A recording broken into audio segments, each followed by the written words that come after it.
18 in the New York data approaches zero. It's not going to be absolutely zero, but it almost approaches zero. Between 18 and 45, the mortality in New York was 10 out of 100,000. So really, we do need to be thinking about that. We need to observe with an open mind what went on in Sweden, where the kids kept going to school. The mortality per capita in Sweden is actually less than France, less than Italy, less than Spain, less than Belgium, less than the Netherlands, about the same as Switzerland.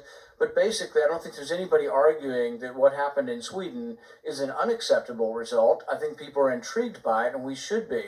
I don't think any of us are certain when we do all these modelings. There have been more people wrong with modeling than right.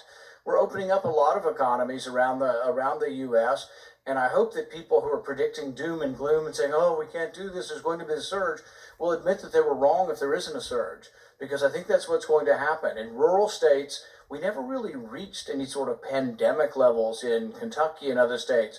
We have less deaths in Kentucky than we have in an average flu season. It's not to say this isn't deadly, but really outside of New England, we've had a relatively benign course for this virus nationwide.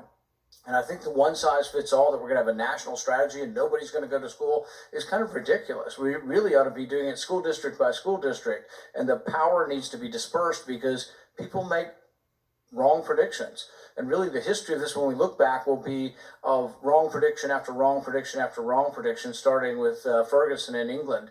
So I think we ought to have a little bit of humility in our belief that we know what's best for the economy. And as much as I respect you, Dr. Fauci, I don't think you're the end all. I don't think you're the one person that gets to make a decision. We can listen to your advice, but there are people on the other side saying there's not going to be a surge and that we can safely open the economy, and the facts will bear this out. But if we keep kids out of school for another year, what's going to happen is the poor and underprivileged kids who don't have a parent that's able to teach them at home are not going to learn for a full year. And I think we ought to look at the Swedish model, and we ought to look at letting our kids get back to school. I think it's a huge mistake if we don't open the schools in the fall.